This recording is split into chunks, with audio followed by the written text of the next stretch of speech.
ओडिया अनुसार जदि गोटे पिला चाहिए से कौन ए प्लस रखिपर कि तुम ओ भी रखिपर जो ओडिया पेपर ना तो लिटरेचर पेपर एटार तुम प्राय आसेनि कि तुम ए प्लस निहाती भाव में रखिपर जदि गोटे पिला भल भाव में बुझुची मुझे कहूଥିବା ट्रिक गुड़ी से फॉलो करुच्ची तो ताहले आम पाठ गुड़ी तो आम तो खाली एमती पढ़ीदेव ता ना पाठ गुड़ी ट्रिक सह पढ़ाई पड़ो तो जहाद्वारा कि आम अधिक मन रो सहीटा ही आम देखा है पाठ को कौन सब ट्रिक रोचे तो केमी भाव में पढ़ले पाठटी अधिक शीघ्र मन रहा +3 4th सेमिस्टर ओडियानस पे बहुत ही गुरुत्वपूर्ण कहीं पे आज भिडियो आम तुम कोर 8 देख देख पे पाठ तो तुम घर भी पाठ पढ़ुच और तुम कॉलेज भी पाठ पढ़ा हो तुमने यूट्यूब को भी पाठ पढ़ार मध्यम भी बाछि नहीं आम यही यूट्यूब मध्यम पाठ को डिफरेंट वे पाठ पढ़ाई ट्राए करवा तो आम पाठ को एमती भाव में पढ़ा जमी पढ़ा द्वारा कौन आमर मन रहा देख ये पाठ गुड़ केवल आज दरकार नुहे ना एटा आमर एग्जाम देख आमर एग्जाम रे तो दरकार ता सहित एग्जाम परे मध्ये कोनसी एंट्रेंस कि कोनसी कॉम्पिटिटिव एग्जाम रे मध्ये एगुडा काम रे आसीबो तो तेनु करे आमे पाठ को एमिति बारे मन रखिबा तो जहा द्वारा ए पाठटी आमे केबे भूली परिबा नहीं एवं आमे ए पाठ गुडी को जमे अन्य को पढ़ी परिबा ता पाठ तो पढ़ी के किछि बुझी नथिबो खाली पाठ को घोषिथिबो जे कि ना एग्जाम रे लेखि के ना भलो स्कोर करि पारो किंतु ता पाठर मूल्य रहइबो नहीं तेनु पाठटी को तो माने कोन केमिति बारे पढ़ी के भलो से कोन भलो रिजल्ट रखि पारो पाठ को पाठर मूल जोंडा तो मूल बेसिकटा थोड़ा बुझी जाओ जहाद्वारा तुम कौन ये पाठ गुड़ी को बहुत ही आसान लगे कौन अच्छी ना लोक शब्द अर्थ कौन ना यहाँ गोटे साधारण कथा लोक मैंने कौन कहवा ना गोटे साधारण जनता देख आम कहनी ना गोटे पुरुष लोक स्त्री लोक सेमती डेली लाइफ रे यूज होची जोंटा लोक तो सेहीटा से कहला जे तुमर लोक शब्दर अर्थ कौन देख पे मु तुमको बार बार कही एवं एबे भी कहूची है जो तुमने जो साहित्यिक वार्ड लिखा बुझी पारती ना ता सहित से मुखस्त करती यही वार्ड गुड़िक एक मन रहे ना तो बास जे मैंने बुझी पाठ भी लिखि पारती ना से साहित्यिक वार्ड गुड़िक कौटी कौन देवी काड़े भूल हो कि तो मन में अनेक किसी कौन मन में अनेक किसी भावना आसे तो पे तो मैंने एत कि भावार किसी आवश्यकता नहीं है तुमने +3 हेलनी तुमने ये पाठ गुड़ी को बुझिकी तुमने तुम भाषा लिखिपर है भाषा लिखिपर बोले ताहा नुहे किए बंगाली बंगाली लिख किए तेलुगु तेलुगु ना सेमती नुहे पे देख ये पाठ गुड़ी को तुमने साहित्यिक वार्ड न लगे कि माने कौन शुद्ध ओडिया तुम भाषा लिखिपार तो देख पे कौन अच्छे ये कौन कर लोक शब्दर अर्थ कौन लोक शब्द अर्थ अत्यंत व्यापक जमी गोटे साधारण जनता को बुझाए जमी आदिवासी संप्रदाय कंध कर्ण गंड परजा गदबा भूया प्रभृति आदिवासी मान आरंभ कर पल्ली और नगर अशिक्षित अर्धशिक्षित जनता को लोक बोली बुझाई था तो पे ये कौन कहला ना देख ये लोक शब्द कौन ना देख गोटे साधारण जनता को माने गोटे साधारण जनता आरंभ कर जो देख गोटे गोटे गाँव लोक आरंभ कर गोटे सहर रोकवा लोक पर्यंत समस्त को ही लोक बोली कह जाए से स्त्री लोक हो कि पुरुष लोक हो तो समस्त को से लोक बोली कह जाए तो सहीटा ही लोक है एटा आउ किसी बहादुरी पाठ ना एटा तो मैंने जानीच एटा आम लोक वार्ड सबुदिन व्यवहार करुचे लोक वार्ड तो सहीटा तुम मैंने आराम से लिखिपर आसला तुम इंग्राजी लोक शब्दर अर्थ कौन एटा मन रख रहा इंग्राजी जो लोक शब्द जो अर्थ हूँ फ्लक है फ्लक हूँ जो तुम लोक शब्दर अर्थ ये जो फ्लकलर अर्थ कौन पे ये तुम फ्लकलर अर्थ W.J. थॉमस 1846 ख्रीष्टाब्द बयान करते यार आक्षरिक अर्थ हूँ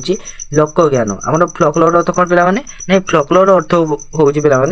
लोक ज्ञान बुझे ना तापर आम आसवा कौन लोक साहित्य केते बार व्यक्त कराई कौन कौन ना देख आम लोक साहित्य को साधारण भाव में आम देखिले 3टी श्रेणी व्यक्त कराई गोटे लोक कहानी बुझेगा आ गोटे लोक नाटक आ गोटे लोक गीत तो देख पे एटा गोटे डायग्राम जहाद्वारा गोटे पिला कौन आसानी से बुझीपार देख पे एटा तुम लोक साहित्य देख लोक साहित्य केते व्यक्त कराई 3 भाग व्यक्त कराई मन रख लोक साहित्य केते व्यक्त ना 3 भाग व्यक्त जी से पचारे कहीदेव ना तापर आस कौन कहानी रूप गोटे कहानी रूप जो तुम कौन लोक कहानी आ गोटे तुम कौन नाट्य रूप जोटा कि लोकनाट्य लोकनाटक है तुम पद्य रूप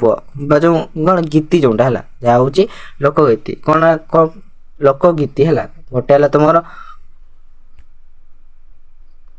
गोटे लोकगीति देख गोटे तुम कौन लोक कहानी लोकनाटक लोकगीत बुझेगा 3 भाग व्यक्त कला 3 भाग व्यक्त करागला आउ जो तुम कहानी रूप को तुम कौन लोक कहानी को 2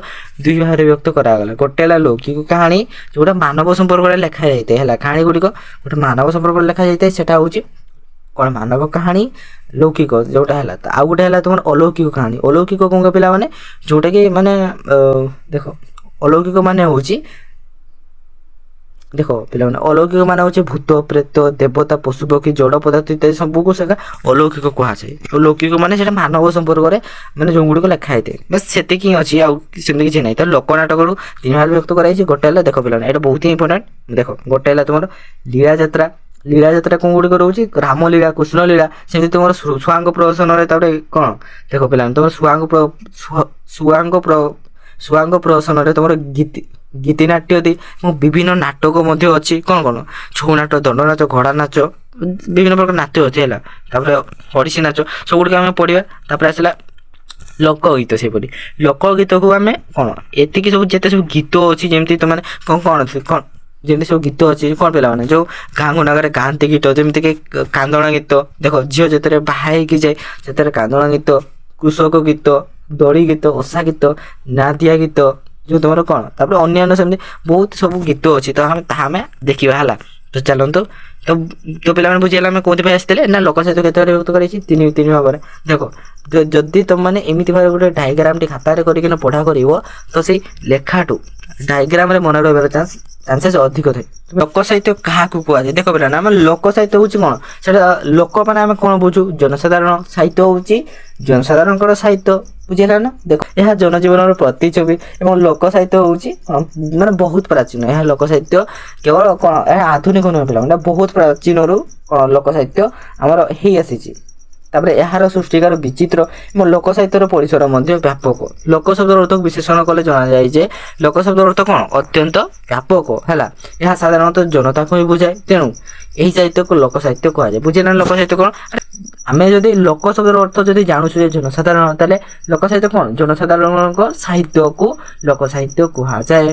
ବା ସେତିକି ଲେଖିବା। ଆଉ କ'ଣ ଆଲୋଚକଙ୍କର ମତରେ ସଂସ୍କୃତି କାହାକୁ କୁହାଯାଏ ଦେଖ ତ ଦେଖ ପିଲାମାନେ ଓଡ଼ିଶାର ଯେଉଁ ସଂସ୍କୃତିକୁ ସେଟା ଇଂରାଜୀରେ କ'ଣ କୁହାଯାଏ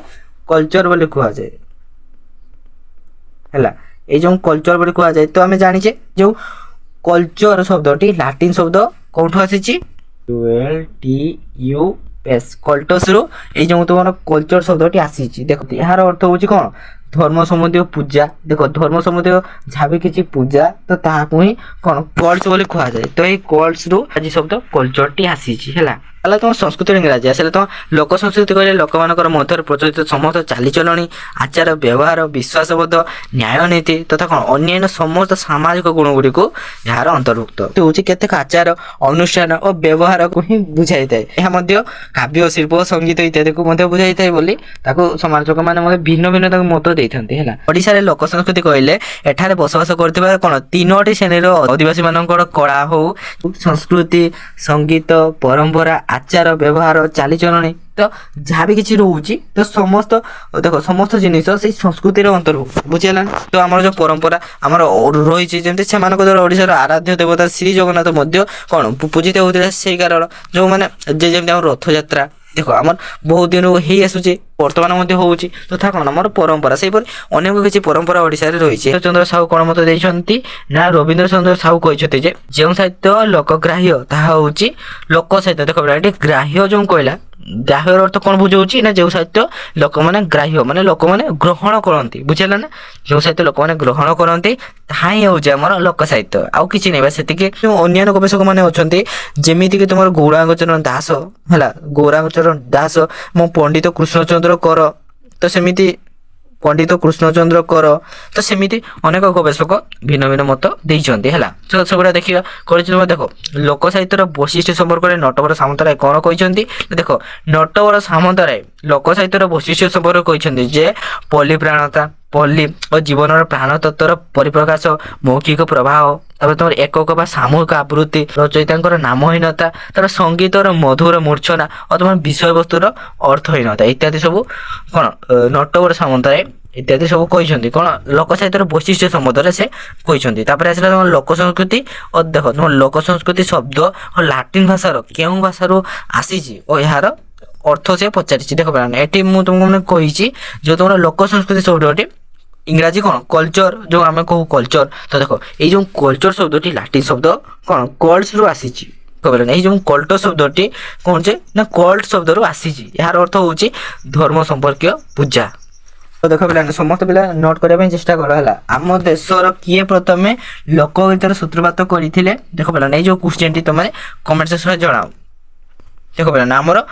देशर किए प्रथम लोकगीतर सूत्रपात करते ना तुम डी ग्रोभय आमर इंटरनेशनल फोकलोर कांग्रेस केउठी एवं केबे अनुष्ठित होइतिला ना लंडन ठारे 1891 कौन 91 मसीह तो पे एगुटा देछि कि ना कहि पारिबिनी तो चलते आलोचना करा 10 नंबर अच्छी लोक संस्कृति शब्द लाटिन भाषार केउ शब्द आसी और यार अर्थ कौन देख पे आम जो लोक संस्कृति शब्द देखो एटा मैं आलोचना कर सारे लोक साहित्य केते बार विभक्त कराई और तार नाम कौन देख पे आम तो जाने ना लोक साहित्य केते बार विभक्त कराई देख पे तुम डायग्राम माध्यम देखीदेली केते प्रकार 3 प्रकार गोटे तुम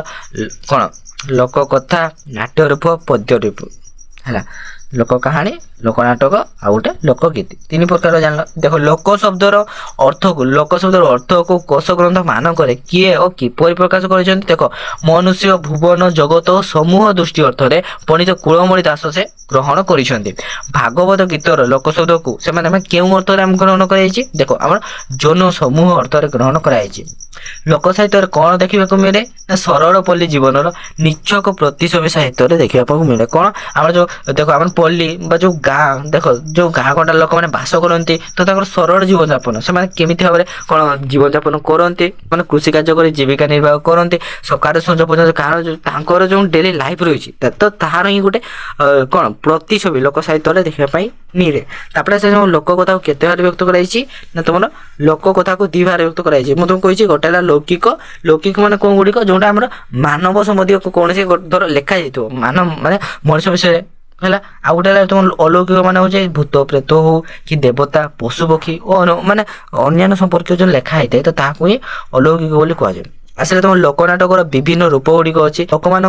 3टी रूप रही गोटे है लीला जात्रा स्वांग प्रदर्शन आ गोटे विभिन्न नाटक रही देख पे मैंने जो आम लीला जात्रा से कौन लीला हूँ तुम कौन 2टी लीला जात्रा अच्छी गोटे रामलीला और अन्यटी हूँ कृष्ण लीला से तुम स्वांग प्रदर्शन में गीतिनाट्य गुड़िक अच्छी गीतिनाट्य गुड़िक अच्छी तार से विभिन्न नाटक अच्छी तुम देख छौ नाट दंड नाच घोड़ा नाच इत्यादि बहुत सब नाच अच्छी आम आलोचना करा कौन अच्छी तुम लोक साहित्य विदग्ध साहित्य मध्य कौन तुम प्रभेद कौन देख आम लोक साहित्य हूँ प्राकृतिक सुषमा मंडित प्राचीन काल जोटा कि कई तैयारी करना जो आम देख आम पल्ली जीवन तो तार माने जीवन अभिकर प्रतिच्छवि तो चार लोक साहित्य देखा जाए किंतु विदग्ध साहित्य पे मैंने सेमती नुहे विदग्ध साहित्य हूँ जो मैंने साहित्य माने कृत्रिम ताको माने गोटे देख विदग्ध साहित्य हूँ कृत्रिम बर्तमान जो सहर में भाष कर जो जीवन यापन प्रणाली कौन गोटे निर्दिष्ट आकार दिखाई विदग्ध साहित्य को किंतु लोक साहित्य को कहीं कौन कहीं तैयारी करना तो प्राचीन काल प्राकृतिक उपाय आसी किंतु जो विदग्ध साहित्य प्राकृतिक नुहे कृत्रिम है कृत्रिम रूप देख ताको कृत्रिम रूप से सुसज्जित एक उपवन में परिणत किंतु कौन आमर लोक साहित्य हूँ नेचुराल बस से लोक साहित्य संपर्क वृंदावन चंद्र आचार्य मत कौन देख आम लोक साहित्य संपर्क वृंदावन चंद्र आचार्य कहतु जे मौखिक साहित्य पल्ली जीवन कौन स्वतस्फूर्त झरणा पे मौखिक साहित्य कौन जो साहित्य तुंडर तुंड जमी जनका पाखु आउ जनका पाखु कौन प्रसारित होता है तो ताको ही कौन कह जाए ताको लोक साहित्य कहुए कथा साहित्य कहुए है तो कौन कहला देख मौखिक साहित्य कथा साहित्य कहुए जेकोसी लोक समाजर यह आदिम संगीत तेणु अलिखित नित्य नूतन सरल सम्भ्रांत और स्वाभाविक पल्ली जीवन हस कांद सुख दुख सहित जो अतप्रोत भाव जड़ित थी हेतु यह हूँ प्राणस्पर्शी अच्छा तुम विदग्ध साहित्य सेमती 5 बार व्यक्त कराई कौन कौन गोटे है तुम बाह्य शरीर सहित संपर्क में आ गए तुम कौन चिंताशीलता भावानुलंबित गोटे मुष्टिमेय जीवन प्रकाशित सभ्यता और शिक्षा सहित संपर्क तापर तुम कौन बौद्धिकता बाह्याडंबर यार आदर्श आसले तुम कौन आनंदकर भाषा लोक संस्कृतिर अर्थ कौन देख आनंदकर भाषा लोक संस्कृति हूँ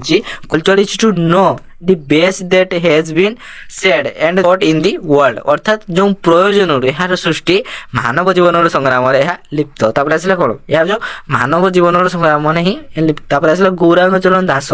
लोक साहित्य संपर्क कौन मत देखो गौरांग चरण दास ଲୋକ ଲୋକ ସାହିତ୍ୟ ସମ୍ପର୍କରେ ମତ ଦେଇଛନ୍ତି ଯେ ସମାଜର ପ୍ରତ୍ୟେକ ଶ୍ରେଣୀ ରୁଚି ଆଦର୍ଶରେ ମଣିଷମାନଙ୍କୁ ଯାହା ଭଲ ଲାଗେ ଓ ସେମାନଙ୍କର ଚେତନାକୁ ଯାହା ଅଭିଭୂତ କରେ, ଯାହା ଭିତରେ ସେମାନେ ଆପଣାକୁ ଖୋଜି ପାଆନ୍ତି, ତାହା ହିଁ ହେଉଛି କ'ଣ ଲୋକ ସାହିତ୍ୟ। କଳା, ସଙ୍ଗୀତ ଏବଂ ବୃହତ୍ତର ପରିବେଶ ହେଉଛି ଲୋକ ସାହିତ୍ୟ। ଦେଖ ପିଲାମାନେ କ'ଣ କହିଲେ ନା ସାହିତ୍ୟକୁ କେତେ ଭାବରେ ବିଭକ୍ତ କରାଯାଇଛି? କ'ଣ ସାହିତ୍ୟକୁ ସାଧାରଣ ଭାବରେ 2 ଭାବରେ ବିଭକ୍ତ କରାଯାଇଛି। ଗୋଟେ ହେଲା ଲୋକ ସାହିତ୍ୟ ଆଉ ଗୋଟେ ବିଦଗ୍ଧ ସାହିତ୍ୟ। ତାପରେ ଆସିଲେ ତମ ଲୋକ ସାହିତ୍ୟ ଓ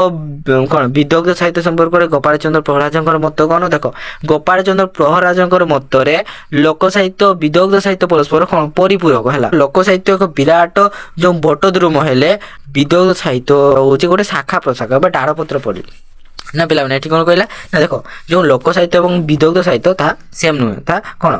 ପୃଥକ। କାହିଁକି ନା ଯେଉଁ ଯଦି ଲୋକ ସାହିତ୍ୟ ଗୋଟେ ଗଛ ହେଲା ତ ବିଦଗ୍ଧ ସାହିତ୍ୟ ତାହାର ଗୋଟେ ଡାଳ ହବ କିମ୍ବା ଗୋଟେ କ'ଣ ପତ୍ର ସଙ୍ଗେ ସମାନ, ଗୋଟେ ତାର ଶାଖା, ବୁଝିଲା। ତାର କେଉଁ ପ୍ରକାରର ନିର୍ଭୁଲ ଅନୁଭବର ଦଲିଲ ଓଡ଼ିଆ ଲୋକ ସାହିତ୍ୟରେ କ'ଣ ସ୍ଥାନ ପାଏ? ଦେଖ ଚାଲିଚଳଣି, ଆଚାର ବ୍ୟବହାର, ଧର୍ମଧାରଣ, ଆଧ୍ୟାତ୍ମିକ ଅନୁଚିନ୍ତା, ବ୍ୟକ୍ତିଗତ, ପାରିବାରିକ, ସାମାଜିକ ଚରଣୀ, ତାପରେ ତୁମର ଅସାବରତ, ଧର୍ମାଚାର, ଶିକ୍ଷା, ସଭ୍ୟତା, କୃଷି, ବାଣିଜ୍ୟ, ଓଡ଼ିଆ ଜନଜୀବନର କ୍ରୀଡ଼ା, କୌତୁକ, ହାସ୍ୟ କରୁଣ, ବିବାଦ, ସମସ୍ୟା, ଜାତି ଅଜାତି ଇତ୍ୟାଦି ସମସ୍ତ ପ୍ରକାରର ଅନୁଭବର ନିର୍ଭୁଲ ଦଲିଲ ହେଉଛି ଓଡ଼ିଆ ଲୋକ ସାହିତ୍ୟ। ଦେଖ ପିଲାମାନେ ତାପରେ କ'ଣ କହିଲା ନା ସଂସ୍କୃତି କ'ଣ? ଏହା ମଣିଷର କେଉଁ ରୂପରେ କାର୍ଯ୍ୟ କରେ? ଦେଖ ଆମର ସମାଜକୁ ମଣିଷର ତୀବ୍ର ସଂସ୍କାରବୋଧ ଏବଂ ଉତ୍ତମ ଆଚରଣଗତ ମର୍ଯ୍ୟାଦା ହିଁ ସଂସ୍କୃତି। ଏହା ମଣିଷ ମାନସର କ୍ରମଶୋଧନ ବୃଦ୍ଧିର ଏକ ପରିପ୍ରକାଶ। ପଲ୍ଲୀ ସାହିତ୍ୟ କାହାକୁ କୁହାଯାଏ? ଦେଖ ପଲ୍ଲୀ ଜୀବନର କଥା ଏହି ସାହିତ୍ୟରେ ପରିପ୍ରକାଶ ଲାଭ କରିଥିବାରୁ ଏହାକୁ ପଲ୍ଲୀ ସାହିତ୍ୟ କୁହାଯାଏ। ତ ପିଲାମାନେ ଆଜିର ଭିଡ଼ିଓଟା ଆମେ ଅଧିକ ବଡ଼ କରିବା ନାହିଁ, ଅଲରେଡ଼ି ବହୁତ ବଡ଼ କରିଗଲେ। ତ କଥା କ'ଣ ପିଲାମାନେ ନେକ୍ସଟ ଭିଡ଼ିଓରେ ଆମେ ଅନେକ କିଛି ବାହାରିଆ ତଥ୍ୟ ଆଲୋଚନା କରିଥାଏ। ଦେଖ ଆମେ ପୁରା ପାଠକୁ ପୁରା ଭିତରକୁ ପଳେଇଥିଲେ, ତ ଯାହାଫଳରେ ଭିଡ଼ିଓଟି ଅଧିକ ବଡ଼ ହେଇଯାଇଥିଲା। ତ ଆଜିର ଭିଡ଼ିଓଟି ଦେଖିକି ଗୋଟେ ପିଲା ନିହାତି ଭାବରେ ଉପକୃତ ହେଇଥିବ। ତ ପିଲାମାନେ ଆଜିର ଭିଡ଼ିଓକୁ ଲାଇକ୍ କରନ୍ତୁ ଏବଂ କମେଣ୍ଟ ସେକ୍ସନ ମାଧ୍ୟମରେ ଜଣାନ୍ତୁ ନିଜର ମତାମତ। ଜୟ ଜଗନ୍ନାଥ।